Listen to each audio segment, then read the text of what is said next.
première Dauphine l'année dernière, donc en 2021. Je porte un costume de mariée de la fin des années 1920. Donc, il s'agit d'une reconstitution pour le tablier à partir d'un authentique. Et donc on s'est inspiré d'un document iconographique de la famille de ma mère. C'était donc une grande tante qui portait un costume quasiment identique.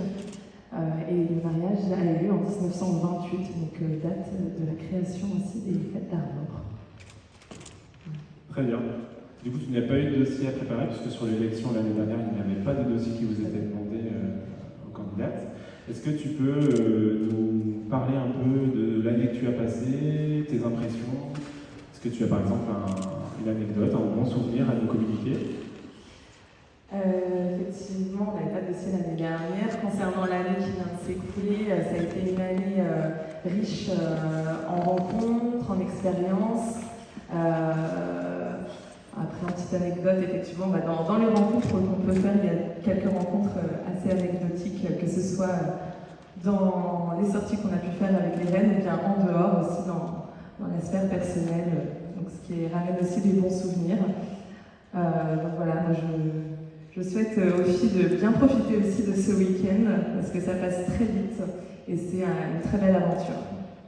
Et enfin, justement, est-ce que tu aurais un conseil à donner aux filles aujourd'hui? Voilà, donc profiter effectivement parce que ça passe vite, mais un autre conseil peut-être à leur donner? Eh bien, ne stressez pas trop. Même si je sais que c'est compliqué, on est passé par là, ne stressez pas trop, profitez, vous êtes belle et voilà. Je vous souhaite un bon week-end surtout. Merci beaucoup. Merci. Marie, si tu veux bien venir du coup? Tu fais le direct. Mac, une question, est-ce que tu peux te présenter? Est-ce que tu peux aussi présenter ton costume? Alors, bonjour, moi je m'appelle Marie, je danse depuis 10 ans à Auray et j'ai eu l'occasion de me présenter par hasard, pour le fun. Moi j'étais vraiment là pour l'aventure, pour l'expérience, pour rencontrer des nouvelles personnes et ouais, voilà, pour le fun. Donc je porte un costume de 1925 qui a été porté pour le mariage de Madame de Lyon, donc en 1925. Le tablier est un costume d'après-mariage, c'est pour ça que je n'ai pas de couronne, parce que c'est un costume d'après-mariage. Très bien. Ok. Donc c'est costume typique de la région de Auray, c'est ça? C'est ça, pays de terroir doré, dû à ça. Très bien, ça marche. Est-ce que tu peux nous parler un peu aussi de ton année? Est-ce que tu as vécu? Quelle occasion tu as eu de pouvoir faire des sorties? Est-ce qu'il y en a une qui t'a marqué plus qu'une autre peut-être? Moi j'ai fait peu de sorties parce que je travaillais et j'étais en études assez loin. Donc j'ai essayé de faire au maximum pour faire le plus de sorties possible parce que c'est quand même le but d'être reine. Donc j'ai fait la sortie, c'était le marathon de Val. Et moi je trouvais ça hyper bien d'être là face aux coureurs. Je trouvais ça hyper... je sais pas, on les encourage et tout, il y avait trop une bonne ambiance. Même entre nous, je trouve que ça nous a un peu soudés. Moi je trouve ça hyper sympa. Et est-ce que tu aurais, du coup, comme Mathilde, un conseil à donner aux filles pour ce week-end et pour l'année qu'elles ont passée après? Du coup, un peu la même chose. Amusez-vous surtout, c'est le principal. Souriez, profitez et découvrez des nouvelles personnes. C'est important. Merci beaucoup, on peut les applaudir du coup pour...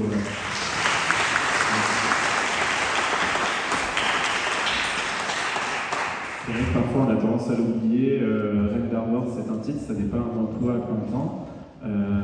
À côté de leurs obligations de reine, ces jeunes filles sont aussi en études ou occupent aussi un emploi.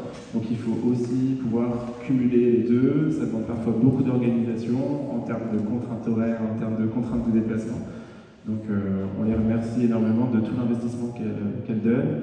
Merci aussi à l'investissement pour les candidates 2022, parce que je sais que ça vous demande aussi un gros travail sur le costume, sur le dossier, vous allez sûrement nous en parler. Et puis voilà, donc pour vous présenter un peu la façon dont se passe l'organisation de l'élection. Donc il y a un appel à candidature qui est fait au printemps. Ensuite, les candidates postulent. Cette année, elles avaient jusqu'au 20 juillet pour le faire. Pour pouvoir se présenter à l'élection, elles doivent faire partie d'un groupe adhérent à la Confédération Keller, les groupes de danse de Bretagne, ou la Confédération Sonorium, les groupes de musicaux, bagades de Bretagne également. Voilà. Elles doivent présenter un costume du terroir dont ans, et elles doivent également présenter un dossier qui a pour thème une thématique en rapport avec la Bretagne de façon assez large. Ça peut être un fait historique, ça peut être un sujet beaucoup plus contemporain, ça peut être le portrait d'une personne, ça peut parler de la faune, de la flore, de l'architecture, etc. Voilà. Donc je sais que le jury aura fort à faire cet après-midi parce que les dossiers sont très très variés, les thématiques sont très intéressantes, elles vont pouvoir vous en parler un peu plus en détail. Donc je n'ai pas d'ordre précis, on va commencer par Lorana du coup. Voilà.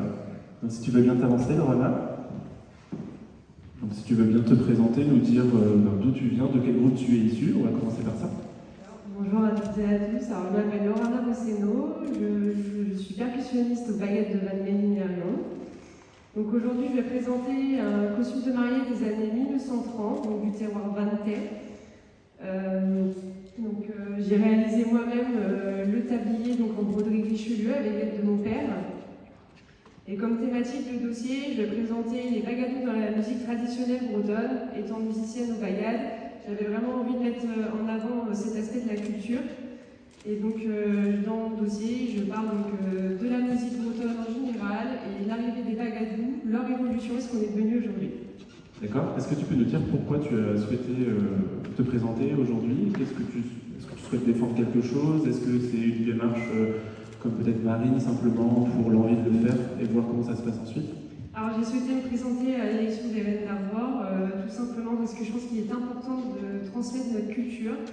Les Reines d'Arvor existent depuis, alors les fêtes d'Arvor existent depuis 1928, l'élection de la Reine d'Arvor depuis 1965, et je pense que c'est vraiment un événement culturel important qu'il faut continuer à préserver. Et pour moi, être Reine d'Arvor, c'est représenter une culture, une région, un patrimoine, notre ville et notre festival à travers différents événements.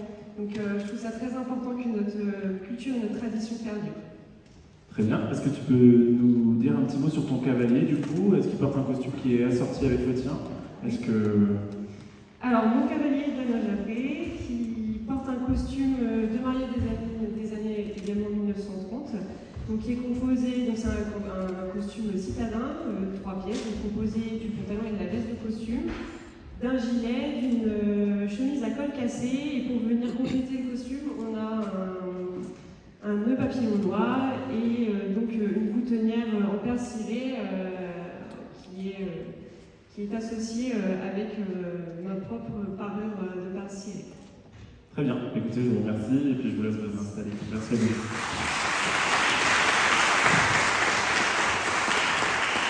C'est vrai que des fois, on a tendance un peu à minorer le rôle du cavalier, mais en connaissance de cause, je peux vous dire que c'est un rôle très important.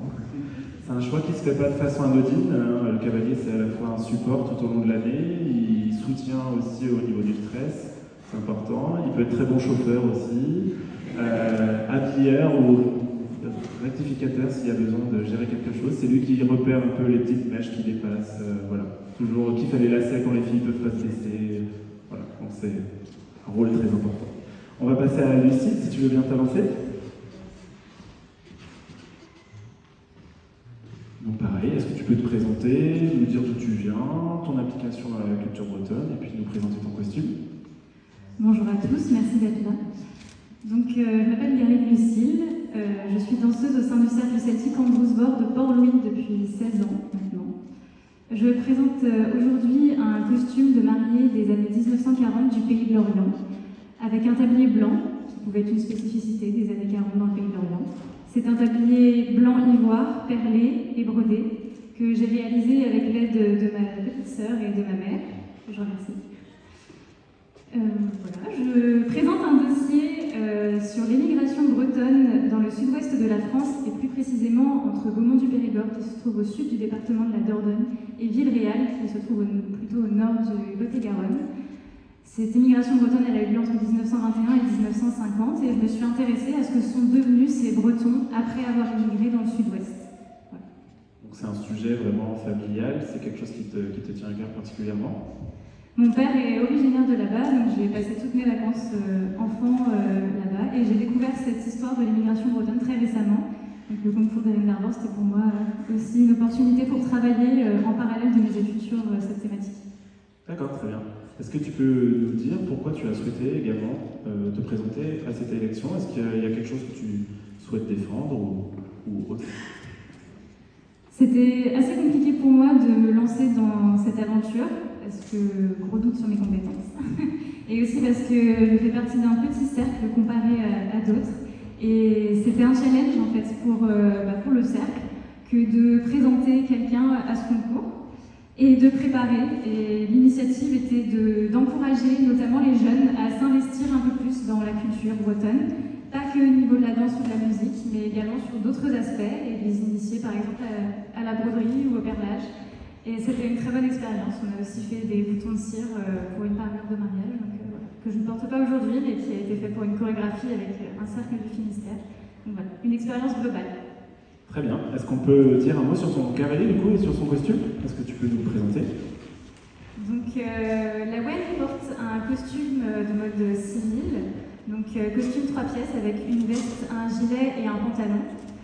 Un nœud papillon, c'est son choix, il aurait pu porter une cravate, mais bon, préfère le papillon. Un chapeau. Ce qui le distingue des autres hommes, on va dire, c'est pour le jour J, la boutonnière en bouton de cire. Donc voilà, donc il ne fait pas écho, contrairement à mon autre concurrente, à celle que j'aurais pu porter, mais voilà, c'est ce qui distingue. Très bien, merci à vous tous les deux.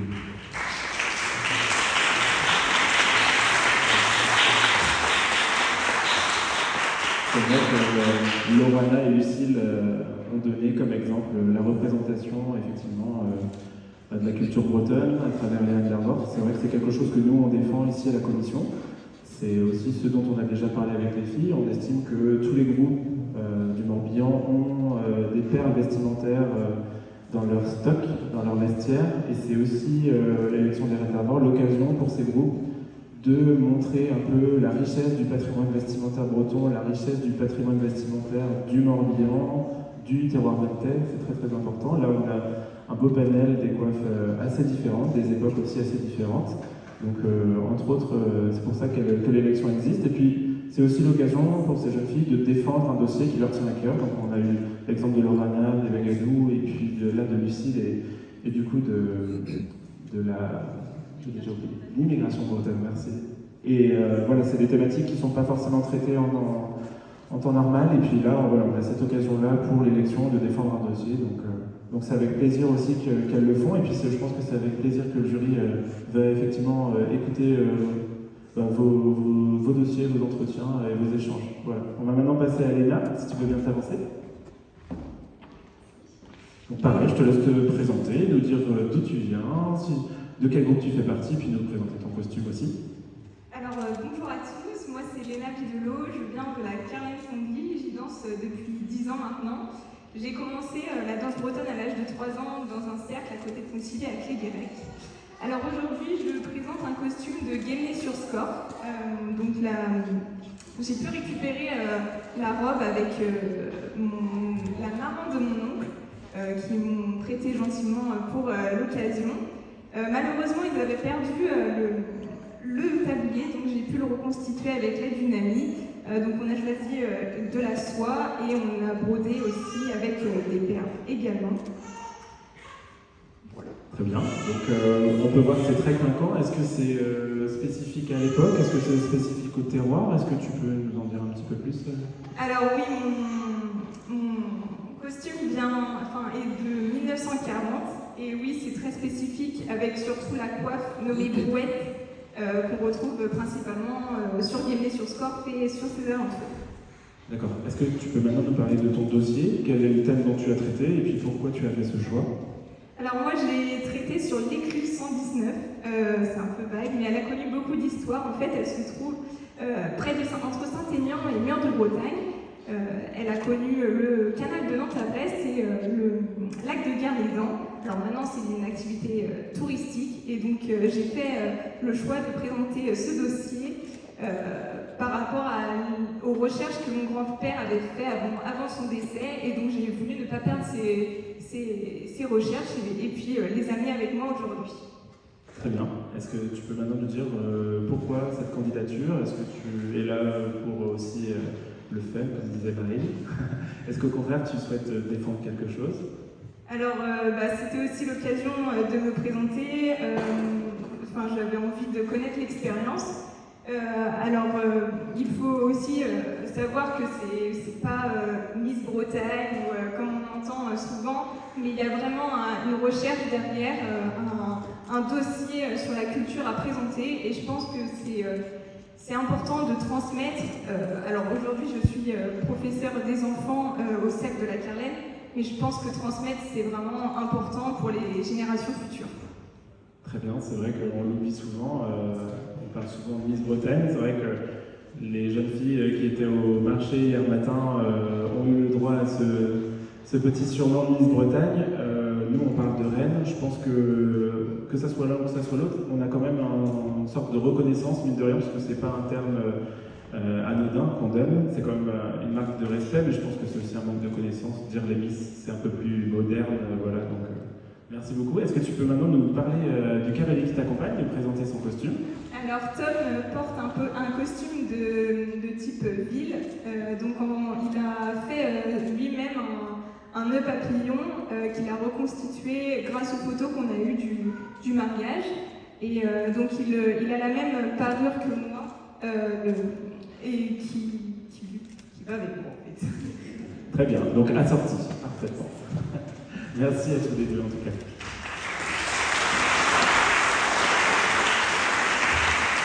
Et on va maintenant passer à Gaëlle. Gaëlle, si tu veux bien t'avancer, je te donne le micro.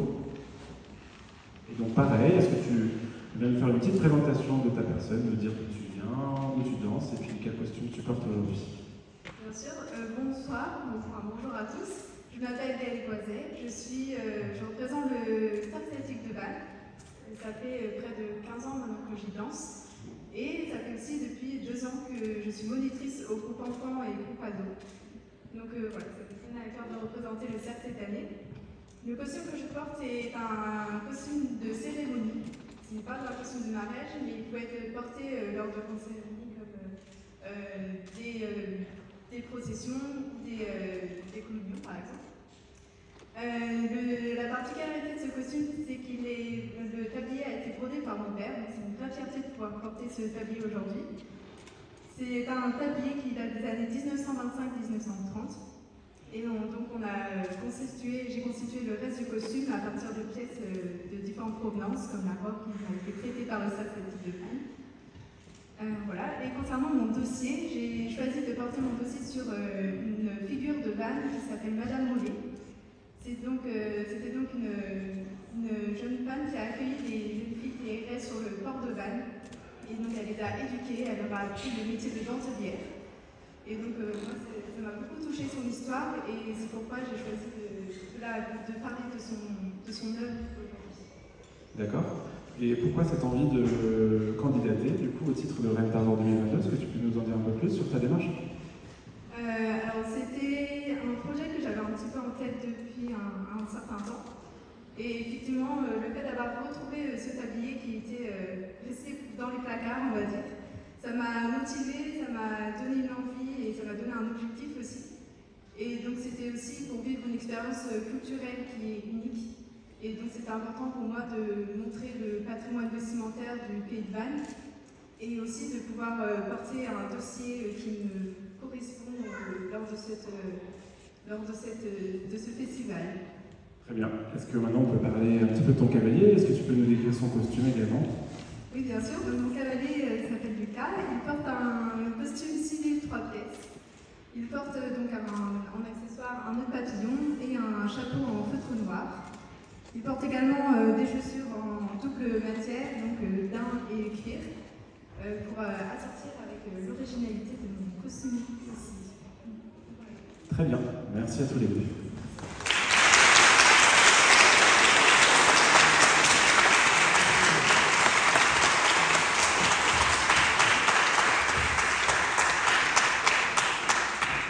Donc voilà, pour vous en dire un petit peu plus sur ce qui va se passer maintenant, donc les jeunes filles se sont présentées devant vous. Elles vont à 15h, à partir de 15h, passer en entretien devant le jury. Donc le jury cette année est composé de 5 personnes, donc 5 personnes anciennement issues de la culture bretonne, ou officiant toujours en tout cas dans la culture bretonne. Donc on a essayé au sein de la commission d'avoir quand même une petite parité homme-femme, donc il est composé de 3 femmes et de 2 hommes cette année. Voilà. Donc pour les noms, nous avons Gaëlle Combeau, nous avons Martinet, nous avons Océane Dansard, Michel Guilherme et Martial Ledvanic. Voilà, donc c'est eux qui vont officier, ils vont recevoir les candidates pendant 25 à 30 minutes. Donc elles vont également devoir faire le même exercice qu'elles ont fait devant vous, elles vont devoir se présenter leur démarche, présenter également leur dossier et surtout leur costume. Voilà. Donc pour cette journée du 14 août, ensuite ça sera terminé pour elles. Nous les retrouverons demain, nous aurons l'occasion de les retrouver demain dans la journée. Donc à 16h10 sur la grande scène du port, il y aura une deuxième épreuve, donc ça sera l'évaluation du Cassabar. Le Cassabar étant la danse emblématique du Pays Valtais, danse de couple, danse d'osmose. Donc c'est sur cette danse qu'elles seront évaluées avec leurs cavaliers. Et ensuite à 18h45 sur le parvis de l'Hôtel de Ville, place Maurice Marchais, seront donnés les résultats de l'élection de la Reine d'Arvor 2022. Voilà. Donc mesdemoiselles, je vais vous laisser retourner tranquillement dans votre salle de pause. Profitez. Merci pour ce moment.